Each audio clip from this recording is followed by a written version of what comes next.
it as to the outward acts of sin, when yet the will of sinning may be actually obtained, then hath it, I say, success. Now, if any lust be able thus far to prevail in the soul of any man, as his condition may possibly be very bad and himself be unregenerate, so it cannot possibly be very good, but dangerous. And it is all one upon the matter whether this be done by the choice of the will or by inadvertency, for that inadvertency itself is in a manner chosen. When we are inadvertent and negligent, where we are bound to watchfulness and carefulness, that inadvertency doth not take off from the voluntariness of what we do thereupon. For although men do not choose and resolve to be negligent and inadvertent, yet if they choose the things that will make them so, they choose inadvertency itself as a thing may be chosen in its cause. And let not men think that the evil of their hearts is in any measure extenuated because they seem, for the most part, to be surprised into that consent which they seem to give unto it; for it is negligence of their duty in watching over their hearts that betrays them into that surprisal. 4.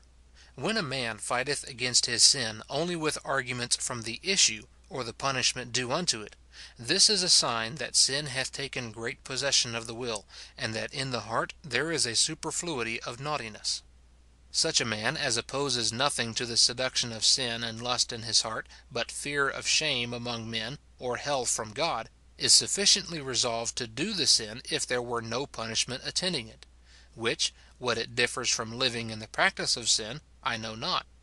Those who are Christ's, and are acted in their obedience upon gospel principles, have the death of Christ, the love of God, the detestable nature of sin, the preciousness of communion with God, a deep grounded abhorrency of sin as sin, to oppose to any seduction of sin, to all the workings, strivings, fightings of lust in their hearts. So did Joseph. How shall I do this great evil, saith he, and sin against the Lord, my good and gracious God? And Paul, the love of Christ constraineth us. And, having received these promises, let us cleanse ourselves from all pollution of the flesh and spirit, 2 Corinthians 7:1. But now if a man be so under the power of his lust that he hath nothing but law to oppose it withal, if he cannot fight against it with gospel weapons, but deals with it altogether with hell and judgment, which are the proper arms of the law, it is most evident that sin hath possessed itself of his will and affections to a very great prevalency and conquest. Such a person hath cast off, as to the particular spoken of, the conduct of renewing grace, and is kept from ruin only by restraining grace. And so far is he fallen from grace and returned under the power of the law.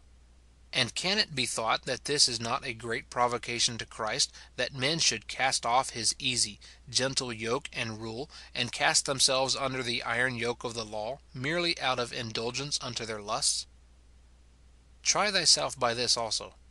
When thou art by sin driven to make a stand, so that thou must either serve it and rush at the command of it into folly, like the horse into the battle, or make head against it to suppress it, what dost thou say to thy soul? What dost thou expostulate with thyself? Is this all? Hell will be the end of this course; vengeance will meet with me and find me out. It is time for thee to look about thee. Evil lies at the door. Paul's main argument to evince that sin shall not have dominion over believers is, that they are not under the law but under grace, Rom. 6:14. If thy contendings against sin be all on legal accounts, from legal principles and motives, what assurance canst thou attain unto that sin shall not have dominion over thee, which will be thy ruin? Yea, know that this reserve will not long hold out. If thy lust hath driven thee from stronger gospel forts, it will speedily prevail against this also. Do not suppose that such considerations will deliver thee, when thou hast voluntarily given up to thine enemy those helps and means of preservation which have 1,000 times their strength. Rest assuredly in this, that unless thou recover thyself with speed from this condition, the thing that thou fearest will come upon thee. What gospel principles do not, legal motives cannot do. 5. When it is probable that there is or may be somewhat of judiciary hardness, or at least of chastening punishment, in thy lust as disquieting, this is another dangerous symptom. That God does sometimes leave even those of his own under the perplexing power at least of some lust or sin, to correct them for former sins, negligence, and folly, I no way doubt. Hence was that complaint of the church, "Why hast thou hardened our heart from thy fear?" Isa. 63:17. That this is his way of dealing with unregenerate men, no man questions. But how shall a man know whether there be anything of God's chastening hand in his being left to the disquietment of his distemper? Answer: Examine thy heart and ways. What was the state and condition of thy soul before thou fellest into the entanglements of that sin which now thou so complainest of? Hadst thou been negligent in duties? Hadst thou lived inordinately to thyself? Is there the guilt of any great sin lying upon thee unrepented of? A new sin may be permitted, as well as a new affliction sent, to bring an old sin to remembrance. Hast thou received any imminent mercy, protection, deliverance, which thou didst not improve in a due manner, nor wast thankful for? Or hast thou been exercised with any affliction without labouring for the appointed end of it? Or hast thou been wanting to the opportunities of glorifying God in thy generation, which, in his good providence, he had graciously afforded unto thee? Or hast thou conformed thyself unto the world and the men of it through the abounding of temptations in the days wherein thou livest? If thou findest this to have been thy state, awake, call upon God. Thou art fast asleep in a storm of anger round about thee. 6. When thy lust hath already withstood particular dealings from God against it.